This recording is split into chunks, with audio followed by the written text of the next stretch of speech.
गुलाम नबी जी ने बहुत बढ़िया जवाब दिया था। वो जवाब हम लोगों के लिए बहुत काम आने वाला है।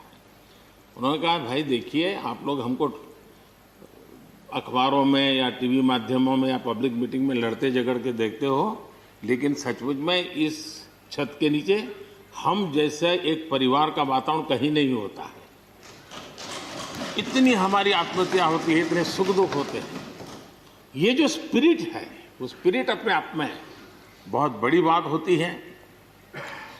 गुलाम नबी जी का एक शौक शायद बहुत कम लोगों को पता होगा, और कभी उनके साथ बैठोगे तो बताएंगे। हम सरकारी बंगलों में रहते हैं, तो बंगले की दीवारें, अपना सोफा सेट, उसी के आसपास हमारा दिमाग रहता है। लेकिन गुलाम नबी जी ने उस बंगले में जो बगीचा बनाया है, यानी एक प्रकार से कश्मीर की घाटी की याद दिला दे, ऐसा बगीचा बनाया है। और इसका उनको गर्व भी है। वो समय देते हैं, नई नई चीजें जोड़ते हैं, और हर बार जब कंपटीशन होती है तो उनका बगलो नंबर 1 ले आता है। यानी अपने सरकारी जगह को भी कितने प्यार से संभालना, यानी बिल्कुल मन से उन्होंने इसको संभाला है। जब आप मुख्यमंत्री थे, मैं भी एक राज्य का मुख्यमंत्री के नाते काम करता था, हमारी बहुत गहरी निकटता रही उस कालखंड में। शायद ही कोई ऐसी घटना मिल सकती है कि जबकि हम दोनों के बीच में कोई संपर्क सेतु न रहा। एक बार गुजरात के यात्री, क्योंकि जम्मू कश्मीर में जाने वाले टूरिस्ट में गुजरात बहुत बड़ा नंबर रहता है, और टेररिस्टों ने पर हमला कर दिया। करीब 8 लोग शायद मारे गए। सबसे पहले गुलाम नबी जी का मुझे फोन आया।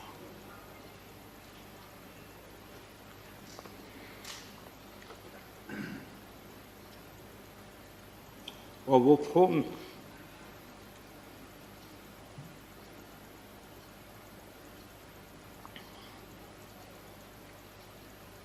सिर्फ सूचना देने का नहीं था,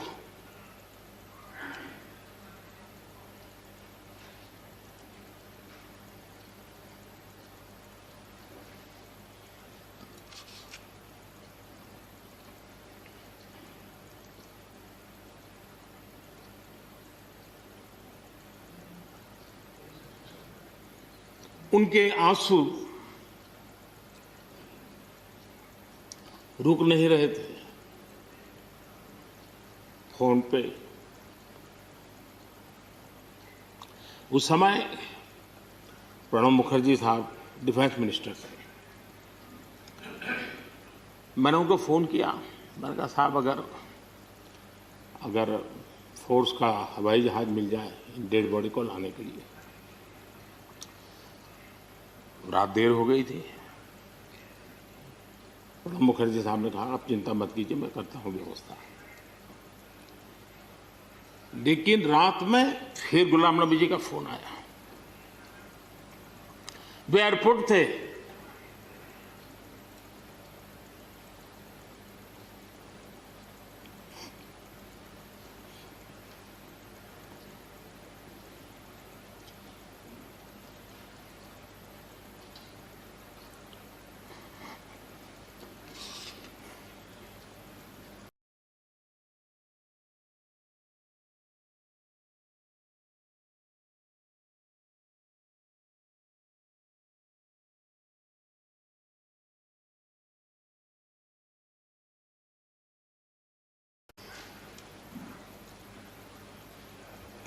एयरपोर्ट से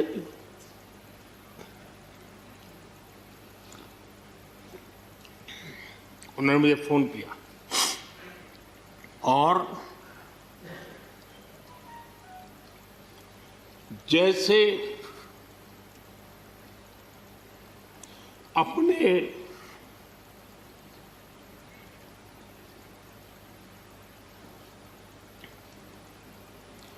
परिवार के सदस्य की चिंता करें,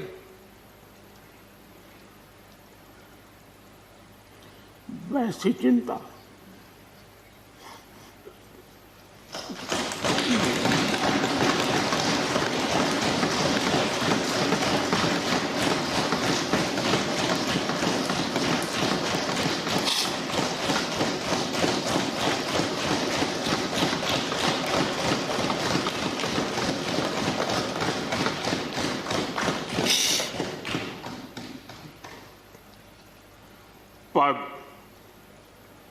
सत्ता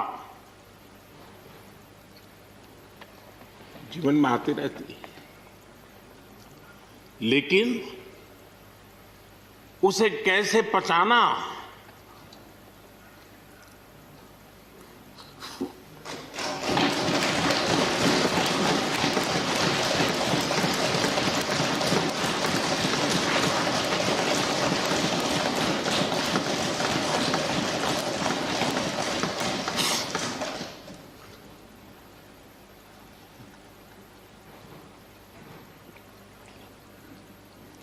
मेरे लिए बड़ा भावुक पल था।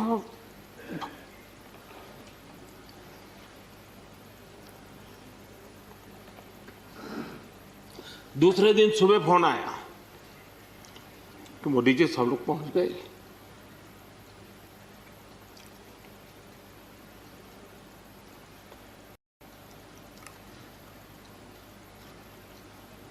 इसलिए एक मित्र के रूप में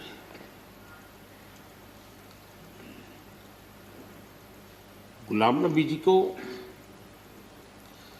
घटना और अनुभव के आधार पर मैं आदर करता हूं।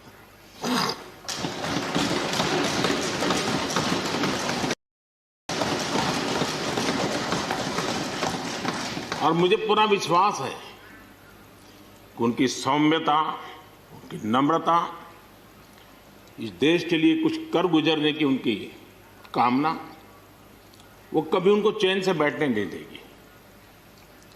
और मुझे विश्वास है कि जो भी दायित्व जहां भी वो संभालेंगे, वे जरूर वैल्यू एडिशन करेंगे, कंट्रीब्यूशन करेंगे और देश उनसे लाभान्वित होगा। ये मेरा पक्का विश्वास है। मैं फिर एक बार उनकी सेवाओं के लिए आदरपूर्वक धन्यवाद करता हूं और व्यक्तिगत रूप से भी मेरा उनसे आग्रह रहेगा कि मन से मत मानो कि अब आप इस सदन में नहीं हो। आप के लिए मेरे द्वार हमेशा खुले, इन चारों माननीय सदस्यों के लिए खुले हैं। आपके विचार, आपके सुझाव, क्योंकि देश में सब बहुत जरूरी होता है। ये अनुभव बहुत काम आता है, मुझे मिलता रहेगा, ये अपेक्षा मैं रखता ही रहूंगा। आपको मैं निवृत्त होने नहीं दूंगा। फिर एक बार बहुत शुभकामनाएं, धन्यवाद।